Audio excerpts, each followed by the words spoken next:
Ang biyaya ay sumainyo at kapayapaan mula sa Diyos na ating Ama at sa Panginoong Heso Kristo. Magandang umaga po sa ating lahat. Ipagpatuloy po natin ang ating pag-aaral ng bagong tipan at ang ating pagsusuri ng Biblia ngayon ay nakatuon po sa Ebanghelyo ni Lucas.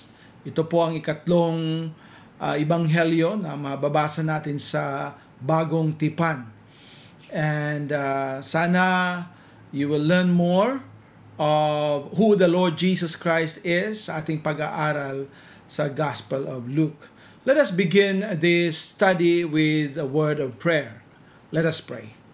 Our Father in heaven, we thank you that thou art our God, who is so gracious and merciful unto us, that thou hast given us a new day where we can worship thee. We can give ourselves to know thy word and to hear of thy word and be taught by thee. We pray for thy Holy Spirit to enlighten us, to illumine our minds that we may know the truth.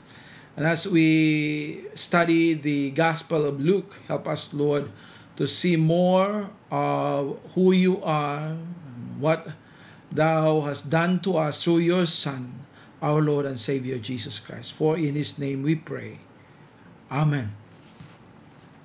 At sa atin pong pagsusuri ngayon ng Biblia, sa aking nasabi kanina, dito na po tayo sa ikatlong bahagi o ikatlong Ebanghelyo, at yan po ang Ebanghelyo ayon kay Lucas.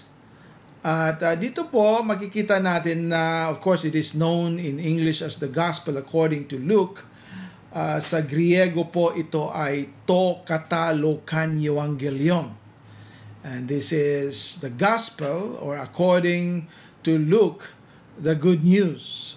Literally, according to Luke, the good news, or the gospel according to Luke. Ang pangalan pong Lucas ay isang pinaikling anyo ng pangalang Lucanus o Lucilius. Ito po ay isang Latin na salita. Hindi po ito Hebreo, hindi po ito Griego. Ito po ay isang Latin na salita na ang meaning po nito ay lucere. Ito po sa Latin ay lucere. At ang lucere na ito ay nangangahulugang maging maliwanag o maputi.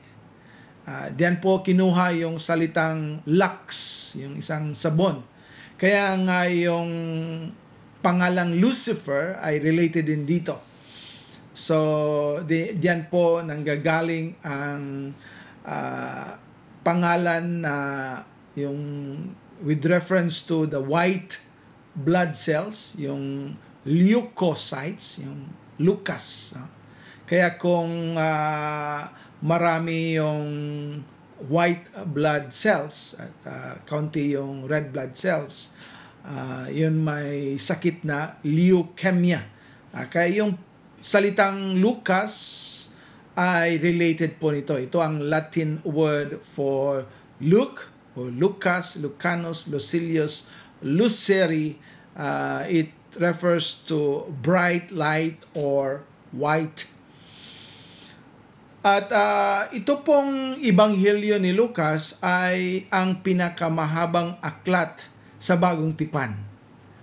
Mukhang mahaba yung mga sulat ni Pablo, lalong-lalo na sa mga Hebreo at sa taga-Korinto, ngunit mas mahaba itong sulat ni Lucas.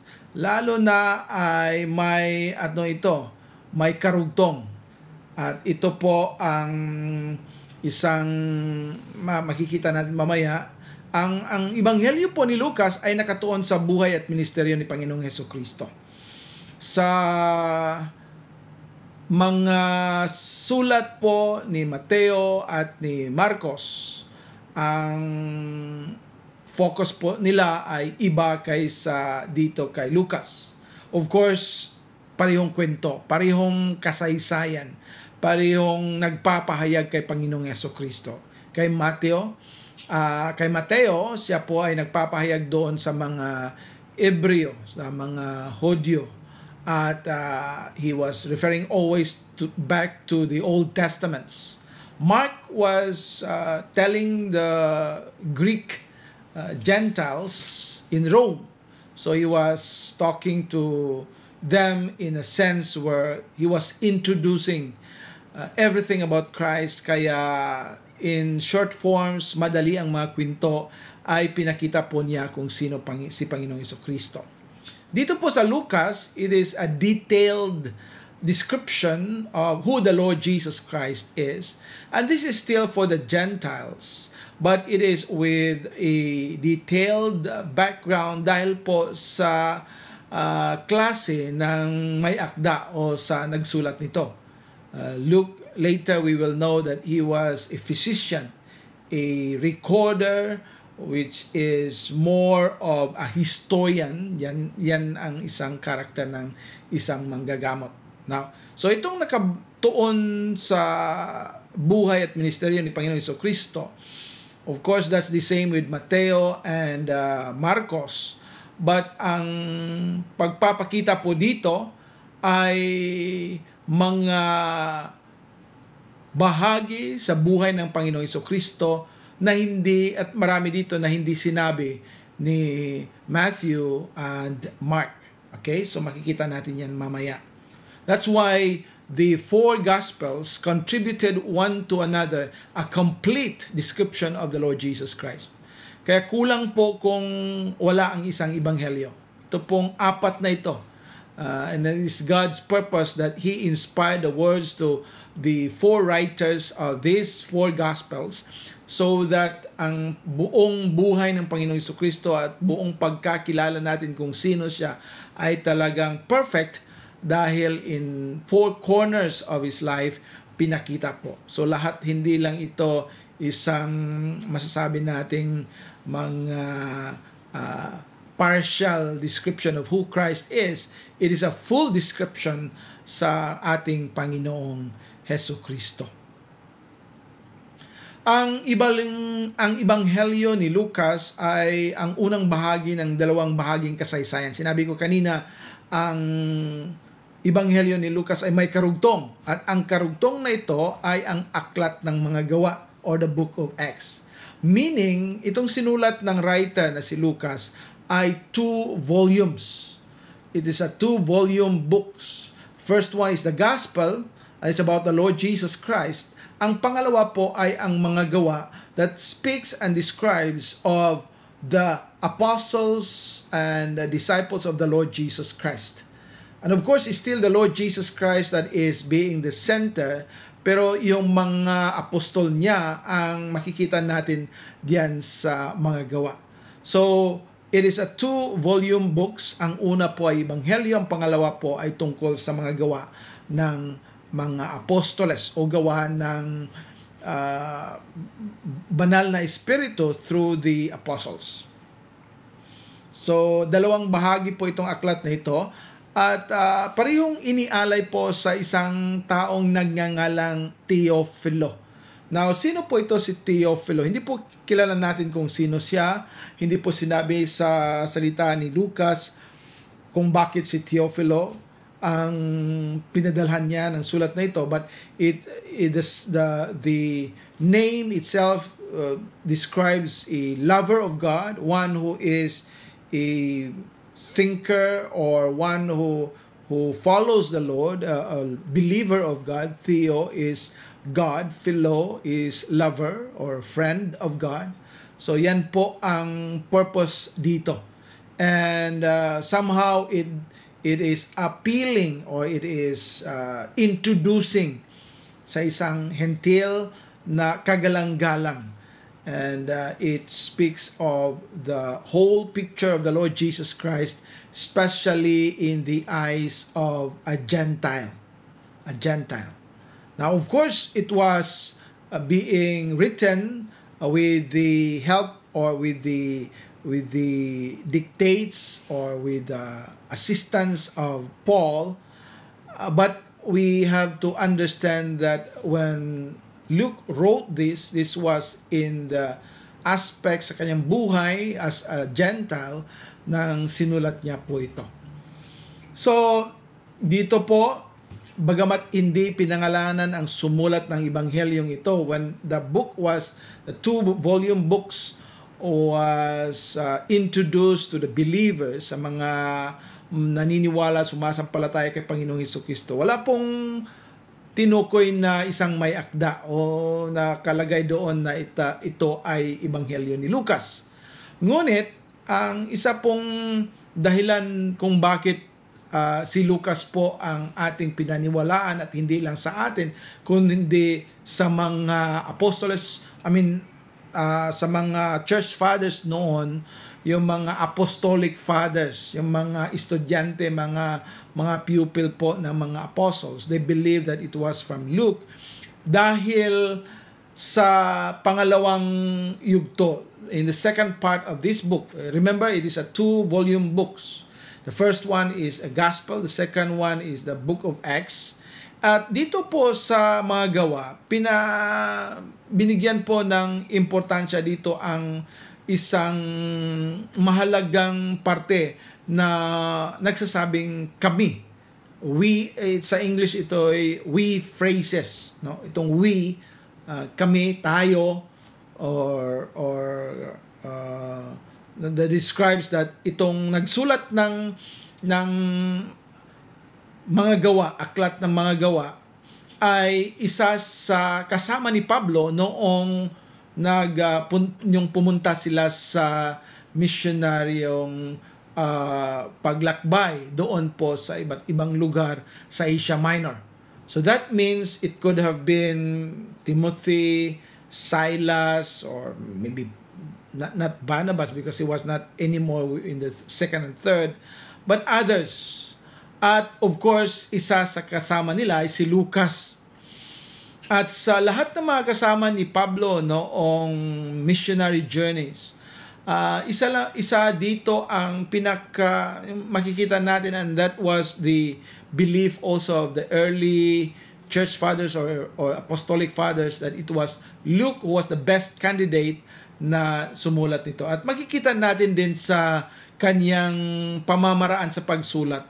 It reflects his character as his vocation, profession as a physician.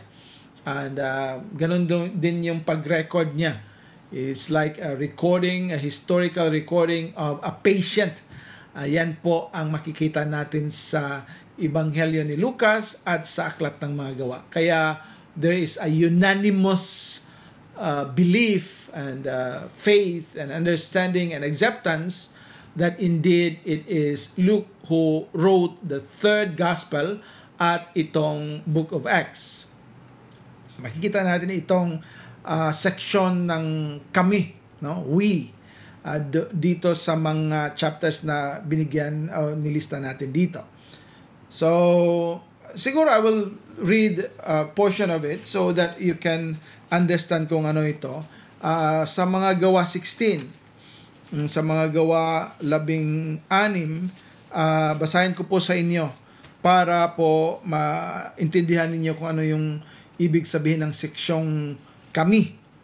At dito po sa verses 10 to 17. Dito po sa 10, sabi dito, at pagkatapos niyang makita ang pangitain, pagdaka ay pinagsikapan naming pumunta. Pinagsikapan namin naming pumunta sa Macedonia na may katiyakang nagpatanto na tinawag kami ng Panginoon upang ipangaral ang Ebanghelyo sa kanila. Sa makatwid sa paglalayag mula sa Troas, kami ay nakarating na may matwid na pagdaraanan sa Samotracia at sa sumunod na araw ay sa Neapolis. At mula noon ay sa Filipos na siyang punong lungsod ng bahaging iyon ng Macedonia at isang lupang sakop. At kami ay nasa lungsod na iyon na nananatili ng mga ilang araw. At sa Sabat ay lumabas kami mula sa lungsod sa isang pangpang ng ilog na kung saan ang panalangin ay nakaugaliang ginagawa at kami ay naupo at nakipag-usap sa mga babaeng nagkatipon doon at and so on and so forth. So ito po yung example sa sinasabi ko kanina tungkol po sa we phrases or we sentences dito sa aklat ng mga gawa or the Book of Acts.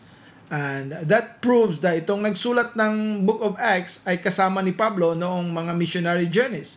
At dahil ang Book of Acts is a second volume or kasama sa Gospel, the third Gospel, so isa lang yung writer, di ba?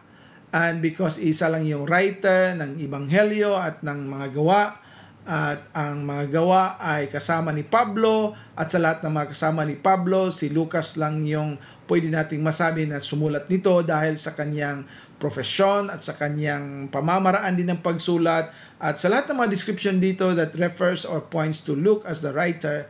Kaya nga, kung si Lucas ang nagsulat ng mga gawa, ay hindi natin ipaghilahan na sabihin natin na hindi siya ang nagsulat sa Ebanghelyo, because it is just a one book with 2 volumes. Diba?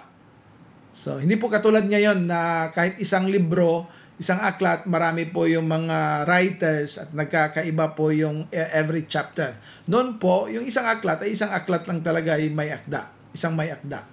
Kaya sabihin natin at we can fairly and justly and righteously conclude na ito pong author ng Gospel of Luke is, or the third Gospel is Luke, because it was Luke who is the most probable candidate, or probably was the real author or meaning writer of the Book of Acts. And since the Book of Acts is the second volume of the third Gospel, that means ang nagsulat ng Book of Acts at ng third Gospel ay isa, at kung si Lucas ang nagsulat ng Book of Acts, then si Lucas din ang sumulat sa Gospel, third Gospel. So, yan po ang ating reasoning, which is unanimous sa lahat po ng mga apostolic fathers at sa ating mga conservative na mga scholars.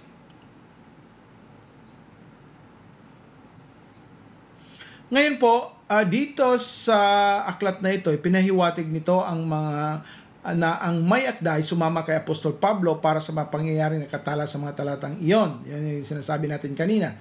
At malamang na may akda ay si Lucas. Ito po yung ating discussion kanina. Si Lucas bilang manunulat ng ikatlong Ebanghelyo ay nagkakaisang patutuo ng mga unang Kristiyanong manunulat.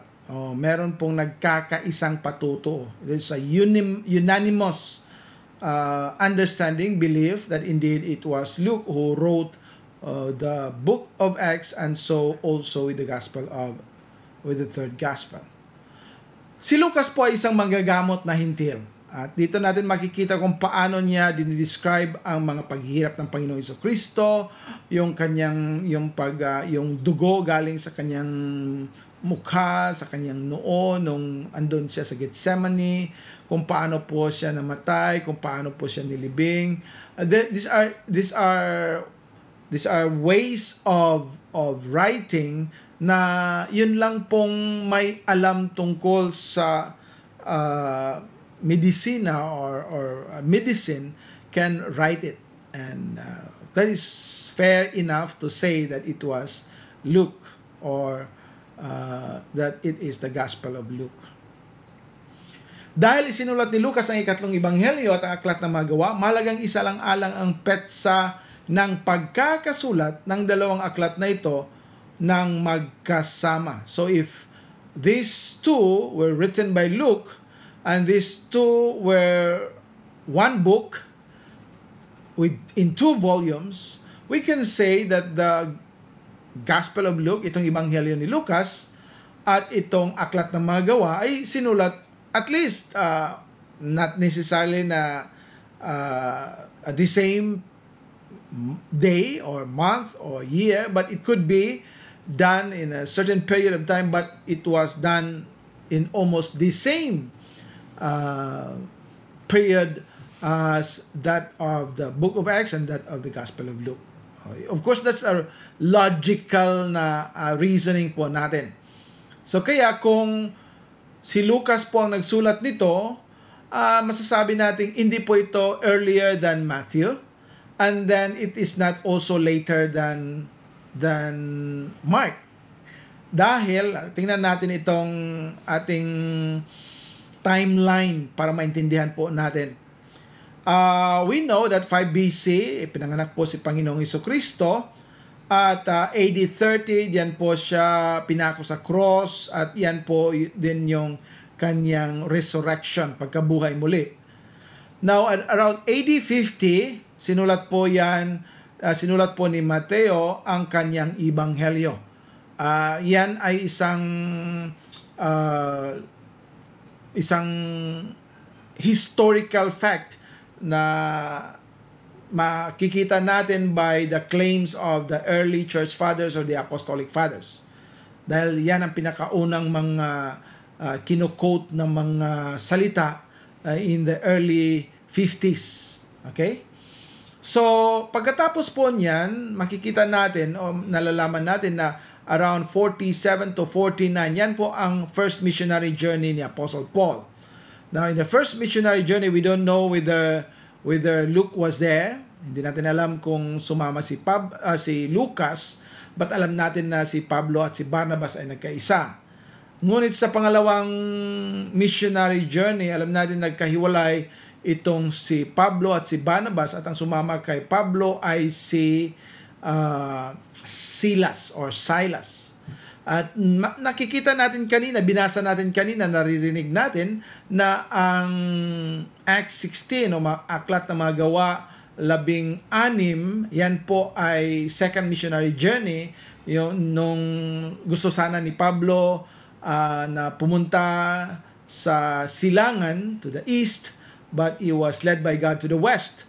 And when they were led to the west, yan po makikita natin that the writer, and we believe it was Luke, that Luke described na kasama siya sa pagtawid doon sa Macedonia. Kaya alam natin na kasama siya sa second missionary journey. Ngayon, ang third missionary journey ay 53 to 57. And it could be because it was after the third missionary journey na pumunta po si Pablo doon sa Roma, at doon po sa Roma he was arrested and was imprisoned, although in a house custody, pero siya po ay kinulong doon. And later, AD 66 or could be up to 67 or 68, yan po ang execution na Peter at Paul. Yan po ay dahil sa 68, namatay po si Nero, at hindi pwedeng after na dyan, dahil ang pumatay kay Pablo at kay Pedro ay si Emperor Nero. So, yung Marcos ay sinulat po before the death of Peter. Bakit natin alam na yan ay sinulat sa hindi pa namatay si Pedro? Dahil nga ang mga nakasulat dito ay mga pangangaral ni Pedro. Na alam natin yan in our discussion last week or a few weeks back kay Marcos, na ang kanya pong sinulat ay mga pangangaral ni Pedro. Ito po si Lucas, ang mga pangangaral po ito ni Pablo, kaya kung kay Pablo po ito, mailagay natin na ito po ay around 62 to 64 when he was imprisoned. Yung sinulat niya yung mga epistles to Philippi, to Ephesus, to Colossae, to Philemon. Yan po yung mga sulat niya, prison epistles. At malamang na ito rin ang panahon na sinulat din ni Lucas itong Book of Acts. So kung sinulat ito ni Lucas ng Book of Acts, dahil dito natapos din yung kanyang description, yung kwento, yung narration po ng Book of Acts ay natapos po around this period before po ng 64. Dahil sa 64 meron pong isang malagim na pangyayari doon sa Roma. There was a great fire in Rome, at yung sunog na yon ay hindi sinabi at minention po ni Lucas. That means it was before this great fire that Luke wrote the book of Acts. And if he wrote the second volume at that time, it might be that earlier than this ay ang kanyang ebanghelyo. Okay? May logic ba yung ating reasoning? So if that is the case, then it could be around 62 to 64. That means the Gospel of Luke was written even before the Gospel of Mark. Yan. Sa mga modernists, sa mga modernong mga scholars that do not believe in the inspiration, perfect inspiration of God's Word, na itong salita ng Diyos ay inspired ng Panginoon o galing sa Kanya, hinihinga po ng Panginoon para sa mga may akdaw, sa mga sumulat nito, at because it is God-breathed, it is God's Word. Sa mga modernist at sa mga hindi naniniwala, ang mga pagtuturo nila, sabi nila, ang pinakaunang ebanghelyo daw ay ang ebanghelyo ni Lucas. Ebanghelyo ni Marcos. So, yan po ang tinatawag nilang Markan priority. So, meaning, si Marcos po yung pinakaunang sumulat ng ebanghelyo dahil ang kanilang reasoning is it was the shortest. Not logical, not historical, not factual, but just based on yung makikita nila as to assess yung pareho ng mga aklat ng tao o aklat ng written by man. So, sabi nila dahil ito yung pinakamaikli, ito yung pinakauna, si Mateo at si Lucas ay nangupya lang at pinahaba nila. But of course, that is false. Historically speaking, we understand that the first book, ang pinakaunang ebanghelyo po ay ang ebanghelyo ni Mateo. At pagkatapos nito, could be around the same time itong ebanghelyo ni ni Marcos, at siguro nauna pa nga yung ebanghelyo ni Lucas. Ang ebanghelyo po ni Juan ay later na. It was decades later dahil sinulat po ito ni Apostol Juan. So, makikita natin dito that it is contradicting to the modernist view. Kaya wag po niyong paniwalaan itong mga sinasabi ng mga walang paniniwala sa Panginoon. They just made up stories in order to deny and reject the inspiration and the preservation of God's Word, or even the authority and the authorship of God over these holy scriptures. So, hindi sila naniniwala ng nagbigay ng mga salita na susulat dito sa scripture, sa kasulatan, ay galing po ng Diyos. Ngayon, meron pong mga pangyayari sa katapusan ng mga gawa na naganap nung bandang AD 62 na siyang pinakamaagang punto kung kailan maaaring naisulat ang mga gawa, at gayon din ang Lucas. Kaya sinabi natin kanina, it was more probably in the end around after AD 62 dahil diyan po si Pablo was imprisoned, and the end, ang katapusan po ng sulat ng aklat ng mga gawa ay it was an abrupt ending, no? Kung nababasa niyo po yung aklat ng mga gawa, at pag-usapan din natin ito in the later part, ay isang pagsulat po na biglang natapos lang at parang may kayugtong pa. Itong karugtong na ito ay hindi po sinabi ni Lucas, kaya malamang na itong ending na ito, abrupt ending, which was around AD 62 dahil ito ay sinabi dito na Paul was imprisoned or was in house custody. That means it could be that before this, sinulat na niya itong third gospel at the book of Acts. Well, we have to also not so dogmatic on this. That's why we can say around 62 to 64, because he could have written this when Paul was in prison. At dito lang po niya tinapos sa when Paul was there in prison with them. So yan po ang ating nalalaman tungkol sa petsa ng pagkasulat ng aklat na ito, yung Ebanghelyo ni Lucas.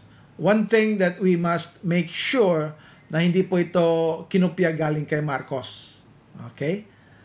So, ang ikatlong ebanghelyo ay patungkol sa kagalang-galang na Teofilo. Sinabi po ito natin kanina, na-mention natin yung pangalan na Teofilo. At ito po ay isang pangalan na Theo, which is Theo is God, Philo, Phileo, like philosophy, lover of wisdom, it is the lover of God, Teofilo. Isang taong umibig ng Diyos, isang kaibigan ng Diyos, isang simba na nimpalataya, naniniwala sa Diyos. Ngunit siya po ay hentil dahil ang pangalan niya Teofilo. Hindi po ito isang pangalan ng Hudyo. It could be one who is Greek. Okay? One who is a Greek a person who is probably a Greek because of the name. Hindi natin alam kung talagang ano, pero he was a Gentile. So malamang siya ay Griego dahil sa pangalan niya, ngunit he was a person who was of an authority. He was considered as an excellent, as somebody addressed as one who is high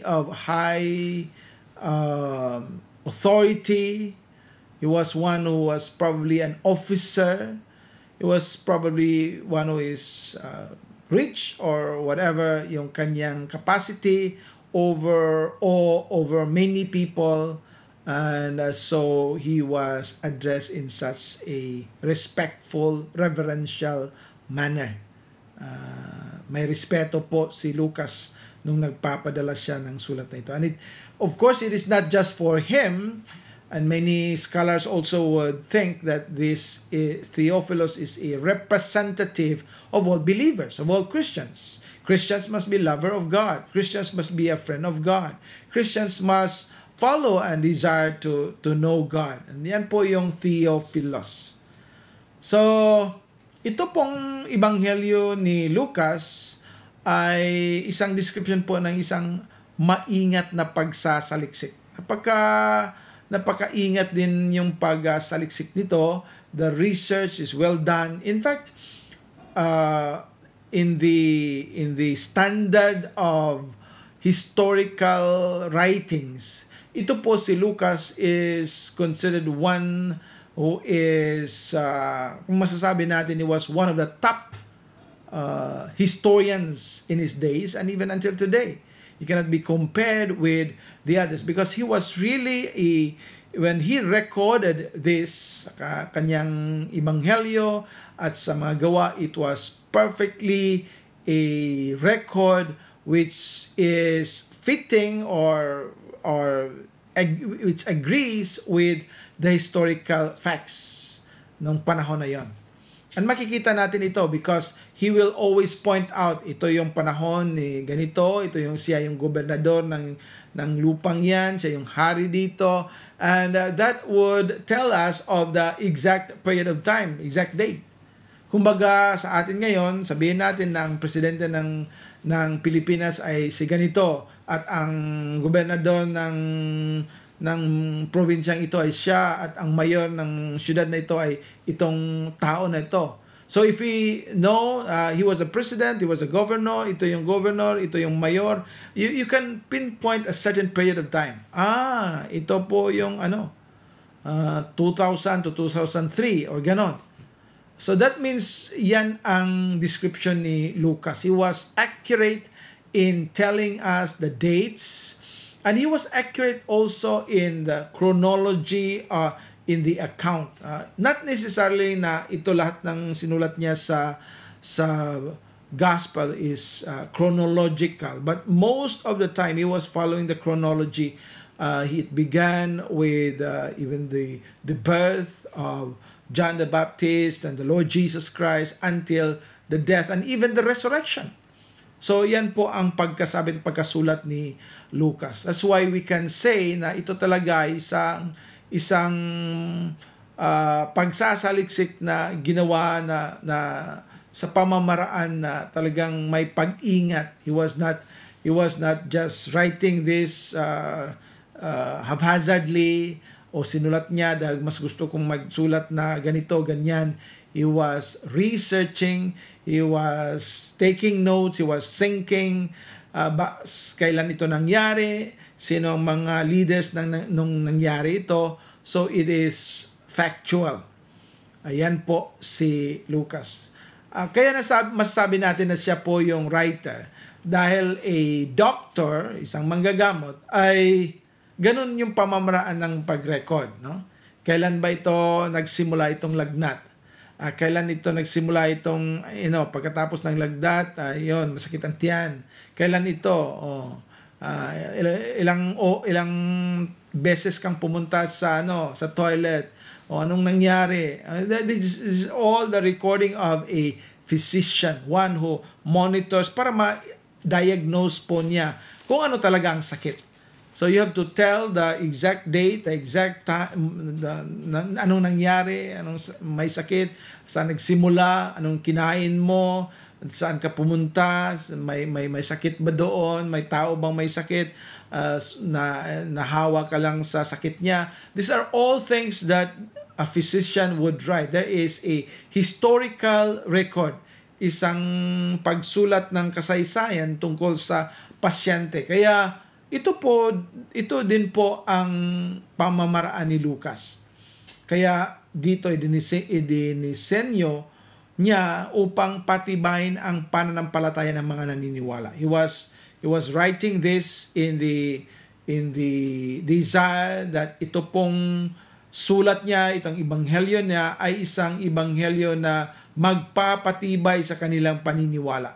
At yung kanilang paniniwala hindi mawawala, hindi it cannot be destroyed, it cannot be defeated. It will continue on because there are factual basis. Hindi po ito katang-isip, hindi po ito gawa-gawa ng tao. It was factually happening, it happened, and that's why we know it is indeed a historical account of who the Lord Jesus Christ is. Kaya yan po ang purpose ni Lucas. May mga kilalang sipin na matatagpuan lamang sa Ebanghelyo ni Lucas. And that's the uniqueness of this gospel. Meron pong mga nakasulat dito sa Lucas na wala po sa ibang mga Ebanghelyo.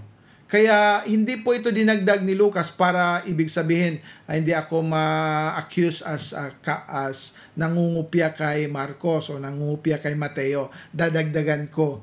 No, it was not. It was in the other angle na nakita ng Diyos na dapat ito ay mapahiwatig, mapapakita sa mga tao, and that's why it was made, given to Paul or directly to Luke to write this account.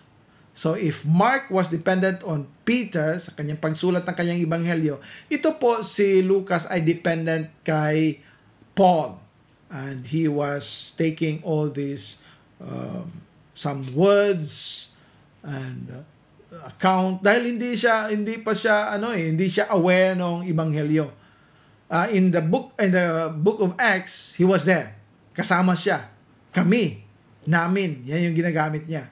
Pero doon po sa sulat niya sa ebanghelyo, sa pangatlong o ikatlong ebanghelyo, wala pong sinabi ni Lucas na ako'y kasama, nakita ko si Panginoon Kristo, ako'y nandoon. Wala po. So it is a record of a story that was told to him by another person, and it could be Paul because he was there. And of course, Paul, masasabi natin, wala naman siya noong panahon ng Panginoon Kristo. Bakit niya masasabi yon? And we understand na when Paul was when he was saved, matagal po siya doon sa Arabia. and was made known, everything was revealed to him. Kung ano pong nangyari kay Panginoon Jesucristo, saan po siya pinanganak, kailan po siya pinanganak, ano pong mga pangyayari noon. And because of that, Paul related this to Luke, and it was Luke who wrote this. Kaya sinulat niya itong mga unique na mga pangyayari na makikita lamang natin sa Ebanghelyo ni Lucas. Una po ay itong karamihan sa mga material sa Lucas 1 at 2 ay hindi po sinabi sa ibang mga Ebanghelyo. Lalong-lalo na sa tungkol sa kapanganakan ni Juan Bautista. Ay Panginoon Jesucristo makikita natin sa Matthew. Ngunit mas detalye po itong kay Lucas. At dito po sa Juan Bautista, talagang yung kapanganakan ni Juan Bautista, it was even revealed yung sa kanyang mga magulang. No? So, dito natin masasabi that he was tracing back and connecting doon po sa mga sinasabi sa Lumang Tipan. And so, this man who helped Luke must be somebody who was well aware also of the Old Testament prophecies tungkol po kay Panginoong Jesucristo. Ngunit, nagsimula po ito sa isang pagdeklara ng kanyang kapanganakan, and so it is a story, good news, focus on the Lord Jesus Christ, and of course, yung kanyang unang preparing, yung tagapaghanda ng kanyang daan, si Juan Bautista. Yan po makita natin sa Lucas 1 at 2. Wala po ito sa ibang mga Ebanghelyo, lalong-lalo na sa kay Marcos at sa kay Juan. Meron pong konti na at least similar sa sinasabi ni Mateo, but it is unique to the Gospel of Luke concerning the birth of John the Baptist and even our Lord and Savior Jesus Christ. Hindi pa. Ito po yung pangalawa ay ang tanging material sa Biblia na andito po ay sa buhay ng Panginoong Jesucristo bago sa kanyang ministeryo. Dito makikita natin kung paano yung sumama si Panginoong Jesucristo doon sa templo. No? Yan po makikita natin sa chapter 2 ng Luke, wherein doon po sa bahay or sa temple, he was talking with the leaders, with the chief priests. Kaya this was an account na hindi po pinakita at hindi po sinabi sa ibang mga ebanghelyo ni Matthew at ni Mark. So ito po ay special na makita natin that here nawala, akala nila ni Jose at Maria ay kasama nila yung batang si Jesus, ngunit nung nalaman nila after a day, yan po, he was not with them. And it was in this time that he revealed himself as one who is truly the Son of God. Nung sinabi niya, tingnan nga natin dito sa Lucas 2, at dito po sa 40 to 52, Luke chapter 2, 40 to 52. At dito lang po natin i-focus ang ating pagtingin dito nung dito sa verse 48. Okay, verse 48. Basahin ko po sa inyo. At nang siya ay makita nila, sila ay namangha, at ang kanyang ina ay nagsabi sa kanya, "Anak, bakit mo ba ginawa ang gayon sa amin? Masdan, ako at ang iyong ama ay naghanap sa iyo ng nalulumbay." So Mary was pointing to Joseph as his father. Of course, hindi ito, it is in the context, it was in the eyes of Mary. At siya ay nagsabi sa kanila, "Paano ba ito na ako ay hinahanap ninyo? Hindi ba ninyo alam na ako ay dapat na nasa gawain ng aking ama?" So when he was talking about the Father here, he was not talking about Joseph. Mary was said, "Your father, no, hinanap ka namin." Hindi, sabi ni Panginoong Jesucristo, bata pa siya, yung ginawa ko ay para sa aking ama. So that means he is here doing something for God the Father. So ito po ay wala din sa mga ibang ebanghelyo. Meron pong mga Gnostic, sinasabi nating Gnostic, kaya ito ay galing sa mga iba, yung mga paniniwala. It was not biblical, it was just trusting in the minds, in the knowledge. Ito yung Gnosticism. Ay may mga ebanghelyo po na gusto nilang idagdag. Ay hindi po tama yon, dahil iba naman yung mga account doon. It is not the Christ of the Bible. It's not the Christ na sinasabi po ng salita ng Diyos. Ang pangatlo po ay isang talangkan para kay Jesus. It is different from that of Matthew. In Matthew chapter 1, meron po isang talangkan doon. Dito po sa Lucas 3, meron pong talangkan. But kung makikita natin, kung hindi tayo diligent sa ating pag-aaral nito, pwede natin sabihin, bakit magkaiba ito?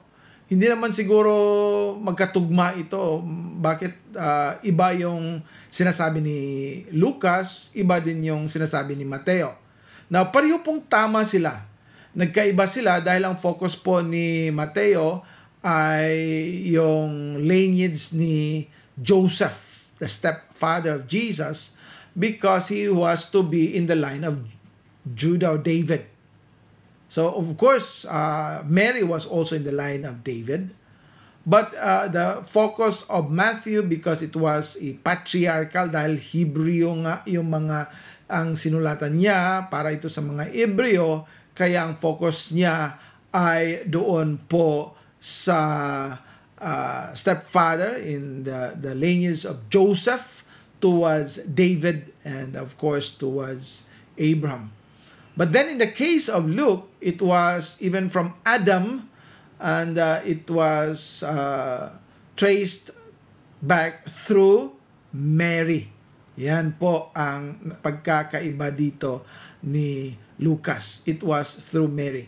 So these two Gospels, ito pong Gospel of Matthew and the Gospel of Luke, they are contributing both the lineage of the Lord Jesus Christ. At makikita natin dito na both lineage through Joseph or through Mary, yan po ang pagpapakilala ng Panginoon Jesucristo that He was truly a fulfillment of what has been prophesied in the past, that He would be in the tribe of Judah, even the son of David. So yan po ang pinakita dito. Kaya hindi po ito error, hindi po ito mistake. It is describing the two lineages of the Lord Jesus Christ in the mother's side dito po sa Lucas at father's side po dito sa kay Mateo. Yung pang-apat po ay karamihan sa seksyon ng paglalakbay ni Jesus patungong Jerusalem. Marami pong mga dinagdag dito. Hindi po dagdag na as if you have to just add something in order for you to be longer than others. Ito pong mga seksyon na ito ng mga sinasabi ng Gospel of Luke ay pagpapakita po ito sa ibang aspect na detalye ng buhay ng ating Panginoong Jesucristo at ang kanyang ministeryo. Kaya hindi din po ito isang dagdag. I mentioned about adding, pagdagdag, yan po ay in the context na wala yan sa ibang ebanghelyo. But in the case na it was added because sa gusto lang ng tao o nasa katang isip ng tao, gustong ipakita ng tao na ganito, ganyan, kahit na hindi totoo, hindi po yan ang katotohanan. We have to understand the promise of God regarding His Word. It is inspired and preserved, and there is no point by which we will suspect na meron po mga additional dyan sa tao. Ang Diyos po ang nagpo-protect sa kanyang salita dahil promise po niya that it will be pure, and not only pure but it is the word that will be established even in the heavens. That means it is eternal. So kung it is eternal, it is unchanging. And that's the reason why we truly believe itong mga sinasabi ng salita ng Diyos, dahil ito po ang magbibigay, the only way, the only source by which we can know who the Lord Jesus Christ is and what we must do for Him. No? Anong response dapat natin? Ang panglima po ay isang pananaw na sa pagkawasak ng templo. Isa po itong unique din na pananaw dahil hindi po ito katulad sa mga sinasabi ni Matthew. Doon po sa Mateo, of course, there are similarities. No? Meron po mga similarities sa pananaw sa pagkawasak ng templo, and it is referring to the end times. Now, in Matthew 24 and 25, in 25 there are some parables given. In Mark chapter 13, meron din. But these things are given in a different view, hindi naman totally iba, but in the para bang nagdi-describe sa isang bagay, parehong bagay yung dinidescribe. Yung isa nag-describe from the back, ang isa nag-describe from the front, ang isa nag-describe from the other side. Kaya mas meron siyang makikita if he is writing at the other at the side.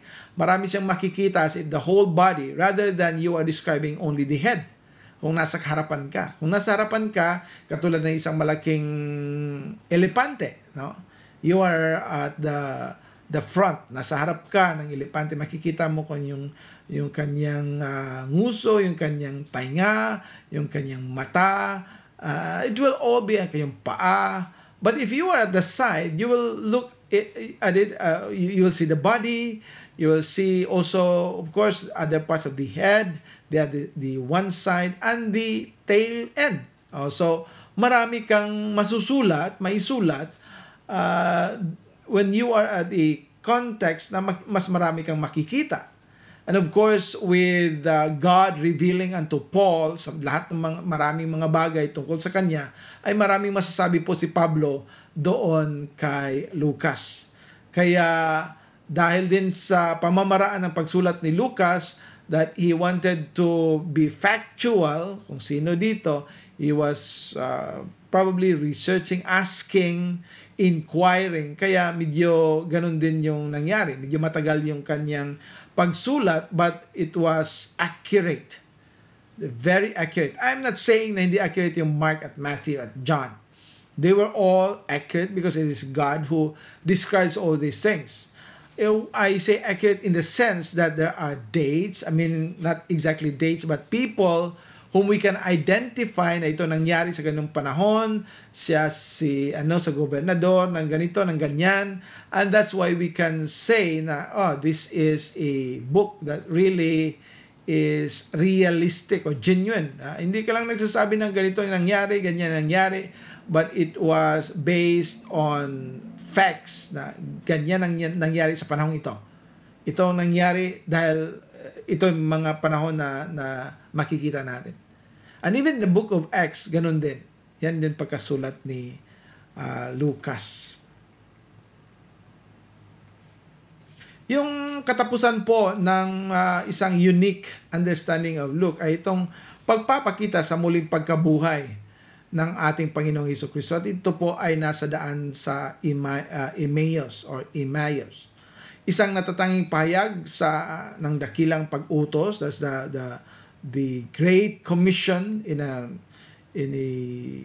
restated way, or hindi naman masasabi natin Luke just reiterated it and used other words. It was a perfect description, restatement of what was said in Matthew 28. At of course, yung kanyang paglalarawan ng pag-akyat ni Panginoong Hesukristo sa langit, hindi lang sa Ebanghelyo kundi sa aklat ng mga gawa.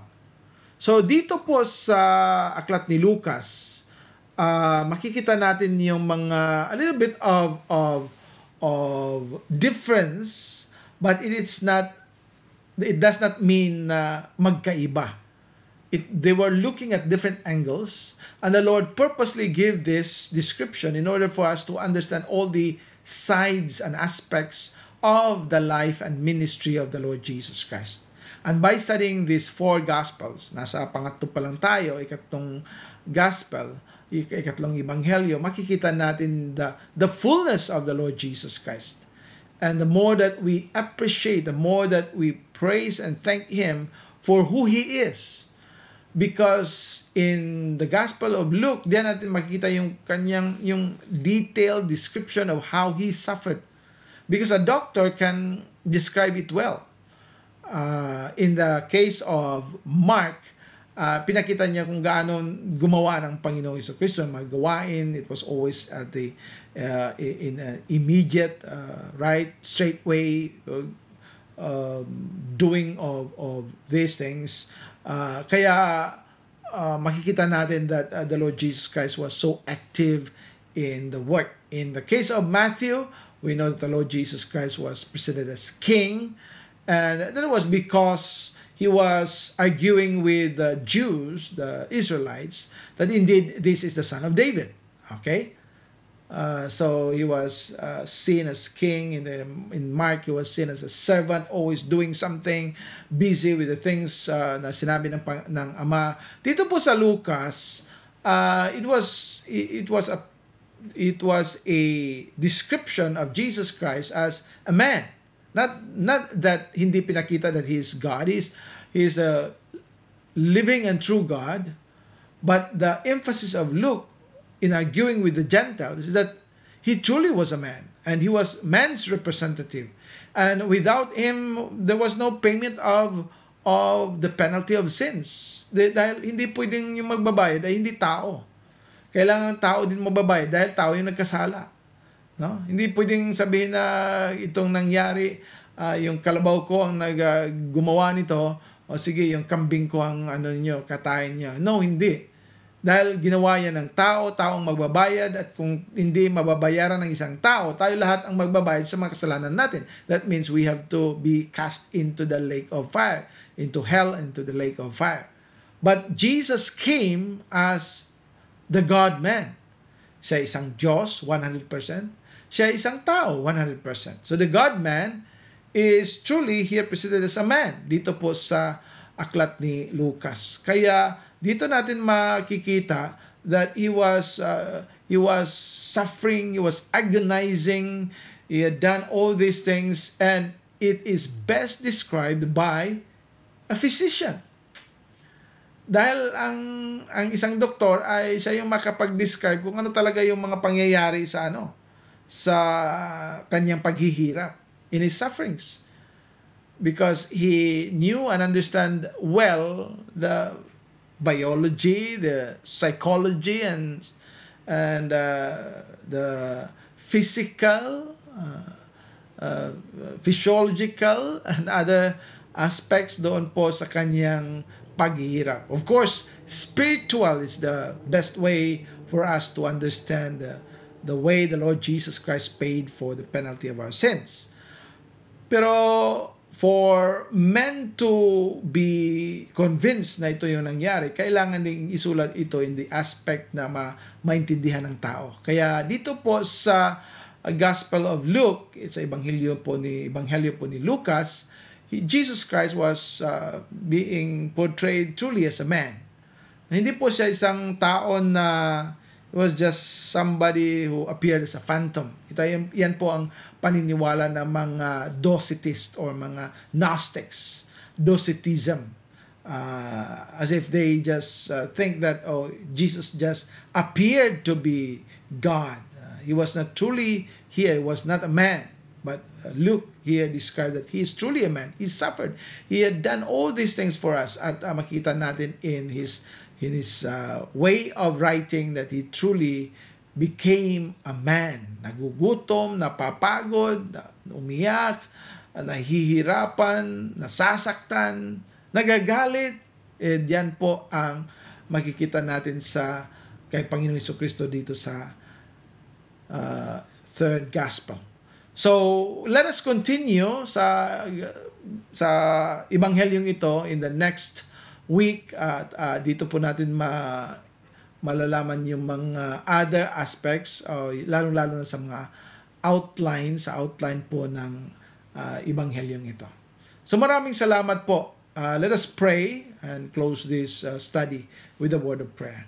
O Lord our God, we thank Thee for how Thou hast given us this privilege to study Thy word.